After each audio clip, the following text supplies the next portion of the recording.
roast mutton. There they all sat glum and wet and muttering, while Owen and Gloin went on trying to light the fire and quarrelling about it. Bilbo was sadly reflecting that adventures are not all pony rides in May sunshine, when Balin, who was always their lookout man, said, "There's a light over there." There was a hill somewhere off with trees on it, pretty thick in parts. Out of the dark mass of the trees they could now see a light shining, a reddish, comfortable-looking light, as it might be a fire or torches twinkling. When they had looked at it for some while, they fell to arguing. Some said no, and some said yes. Some said they could but go and see, and anything was better than little supper, less breakfast, and wet clothes all the night. Others said, "These parts are none too well known, and are too near the mountain. Policemen never come so far, and the map-makers have not reached this country yet. They have seldom even heard of the king round here, and the less inquisitive you are as you go along, the less trouble you're likely to find." Some said, "After all, there are 14 of us." Others said, "Where's Gandalf got to?" This remark was repeated by everybody. Then the rain began to pour down worse than ever, and Owen and Gloin began to fight. That settled it. "After all, we've got a burglar with us," they said. And so they made off, leading their ponies with all due and proper caution in the direction of the light. They came to the hill and were soon in the wood. Up the hill they went, but there was no proper path to be seen, as it might lead to a house or a farm. And do what they could, they made a deal of rustling and crackling and creaking, a good deal of grumbling and prating, as they went through the trees in the pitch dark. Suddenly the red light shone out very bright through the tree trunks up far ahead. "Now it's the burglar's turn," they said, leading Bilbo. "You must go on and find out all about that light, and what it is for, and if all is perfectly safe and canny," said Thorin to the Hobbit. "Now scuttle off and come back quick if all is well. If not, come back if you can. If you can't, hoot twice like a barn owl and once like a screech owl. We will do what we can." Off Bilbo had to go. Before he could explain that he could not hoot even once like any kind of owl, any more than fly like a bat. But at any rate hobbits can move quietly in woods, absolutely quietly. They take a pride in it, and Bilbo had sniffed more than once at what he called all this dwarvish racket.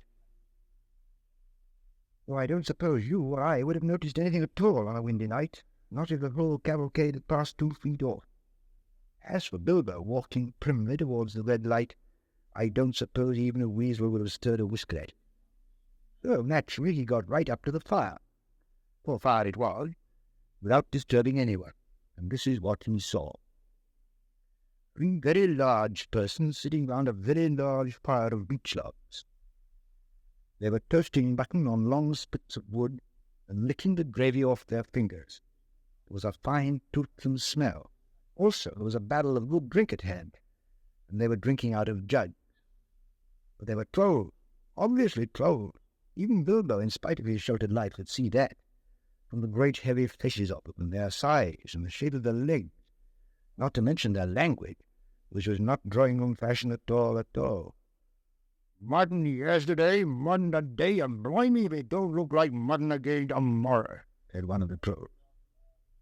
"Never a bit of blinking bit of man flesh we had for long enough," said a second. "What the hell William was a-thinking of to bring us into these parts at all beats me. Other drink running short what's more," he said, jogging the elbow of William, who was taking a pull at his jug. William choked. "Shut your mouth," he said as soon as he could. "You can't expect folk to stop here forever, just to be ate by you and Bert. You've had a village and a half between you since we came down from the mountains. How much more do you want? And time's be up our way when you'd have said, 'Thank you, Bill,' for a nice bit of fat valley mutton like what this is." He took a big bite off a sheep's leg he was toasting and wiped his lips on his sleeve. "Yes, I'm afraid trolls do behave like that, even those with only one head each." After hearing all this, Bilbo ought to have done something at once.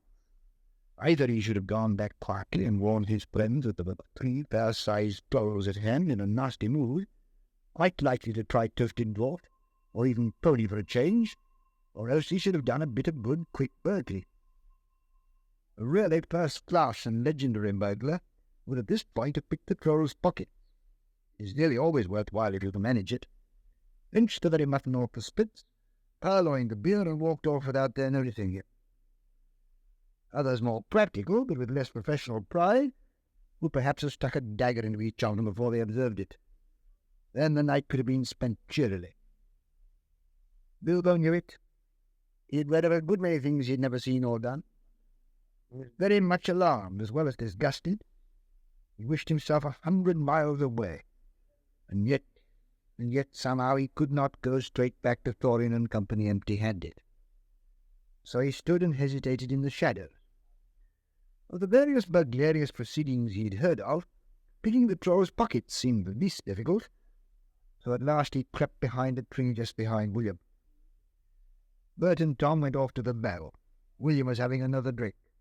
Then Bilbo plucked up courage and put his little hand in William's enormous pocket. There was a purse in it, as big as a bag to Bilbo. "Ha!" thought he, warming to his new work as he lifted it carefully out. "This is a beginning." It was. Trolls' purses are the mischief, and this was no exception. It creaked as it left the pocket. William turned round at once and grabbed Bilbo by the neck before he could duck behind the tree. "Righty, Bert, look what I've got," said William. "What is it?" said the others, coming up. "Rummy if I knows. What are you?" "Bilbo Baggins about a hobbit," said poor Bilbo, shaking all over, and wondering how to make owl noises before they throttled him. "About a hobbit?" said they, a bit startled. Trolls were slow in the uptake, and mighty suspicious about anything new to them. "What's a hobbit got to do with my pocket, anyway?" says William. "And can you cook 'em?" said Tom. "You can try," said Bert, picking up a skewer. "I wouldn't make 'em of a mouthful," said William, who already had a fine supper. "Not when he was skinned and boned." "Perhaps there are more like him round about, and we might make a pie," said Bert. You, are there any more of your sort of sneaking in these woods, you nasty little rabbit?" So he said, looking at the hobbit's furry feet, and he picked him up by the toes and shook him. "Yes, look," said Bilbo, before he remembered not to give his friends away. "No, not at all. No, not at all." And he did the article. "What can be?" said Bert, holding him right way up by his hair this time. "What I say," said Bilbo, gasping. "Please, don't cook me, kind sirs.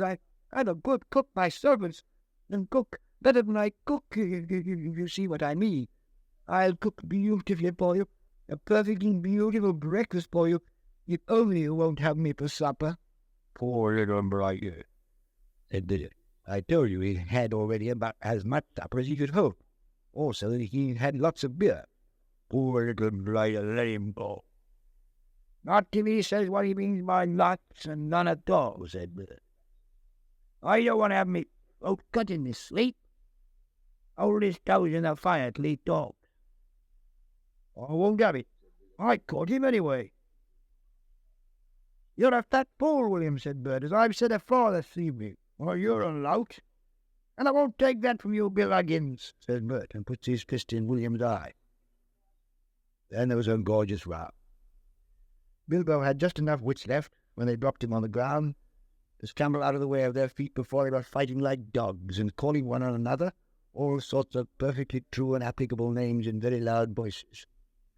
Soon they were locked in one another's arms and rolling nearly into the fire, kicking and thumping, while Tom whacked at them both with a branch to bring them to their senses, and that, of course, only made them madder than ever. That would have been the time for Bilbo to have left, but his poor little feet had been so very squashed in Bert's big paw, and he had no breath in his body, and his head was going round, so there he lay for a while, panting just outside the circle of firelight. Right in the middle of the fight up came Balin. The dwarves had heard noises from a distance, and after waiting for some time for Bilbo to come back, or to hoot like an owl, they started off one by one to creep toward the light as quietly as they could. No sooner did Tom see Balin coming to the light than he gave an awful howl. Trolls seemed to detest the very sight of dwarves uncooked. Bert and Bill stopped fighting immediately. "A sack, Tom, quick," they said. Poor Balin, who was wondering where in all this commotion Bilbo was, knew what was happening. Sack was over his head and he was down. "There's more to come yet," said Tom, "or I monkey me stuff. Lots, and none at all it is. No more Hobbit, lots of these here dwarfs. That's about the shape of it. I reckon you're right, but we'd best get out of the light." And so they did. With sacks in their hands, which they used to carry off mutton and other plunder, they waited in the shadows. Each dwarf came up and looked at the fire and the billowing guns with a gnawed mutton to the brave. Pop! Well, the nasty smelly sack over his head and he was down. Soon, dwelling they by bally, the Billy and Killy together, and Dory and Ori all in a heap, glowing and glowing, liver and mother and bumble, piled uncomfortably near the fire. "I don't take him," said Tom. The liver and bumble had given a lot of trouble, and poor like Ned had rolled woo and caught it. Colin came last, and he was not caught unawares. He came expecting mischief, and didn't need to see his friend's legs sticking out of sacks to tell him if things were not all well. He stood outside in the shadows some way off and said, "What all this trouble? Who has been knocking my people about?" "It's Crowley," said Bilbo from behind the trees. They had forgotten all about him. "They're hiding in the bushes of sack." "Oh, are they?" said Dory. He jumped forward to the fire before they could leap on it. He caught up a big brown door on fire at one end, and Bert got that end in his eye before he could step aside. That pushed him out of the battle for a bit. Bilbo didn't mess. He caught hold of Tom's leg as well as he could. It was as thick as a young tree trunk, but he was sent spinning up into the top of some bushes when Tom kicked the sparks up in Corin's face. Tom got the branch in his teeth for that and lost out of the fat one. It made him howl, I can tell you. And just at that moment, William came up behind and popped his sack right over Thorin's head and down to his toes. So the fight ended. And nice people they were all in now.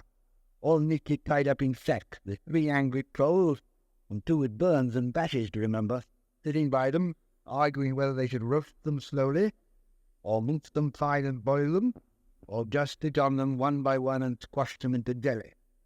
And Bilbo in a bush with his clothes and his skin torn, not daring to move for fear of his ears.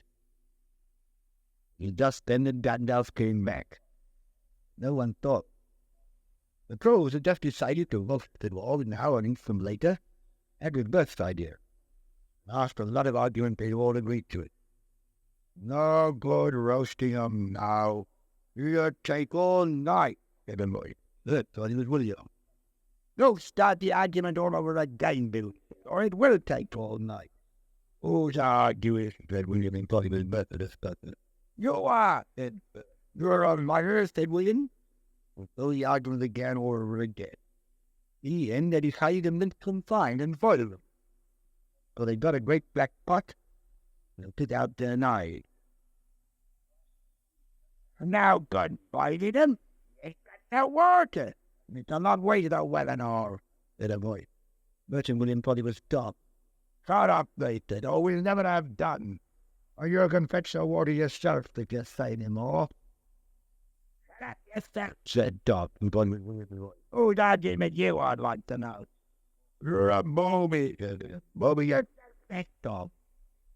So the argument began all over again, and went on hotter than ever, until at last they decided to sit on the stack, one by one, and squash them, and boil them next time.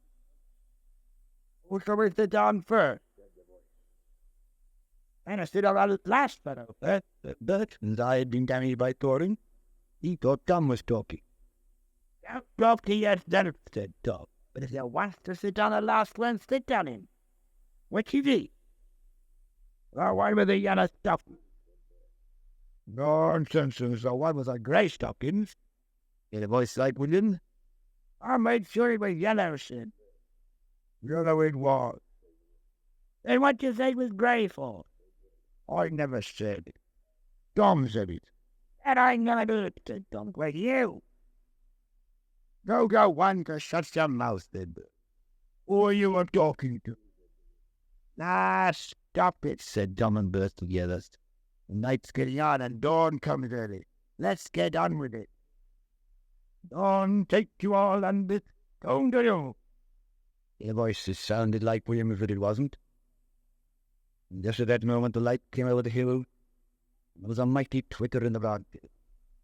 Ian never spoke, for he stood and turned to stone immediately. Bert and Tom were stuck like rocks with their figure.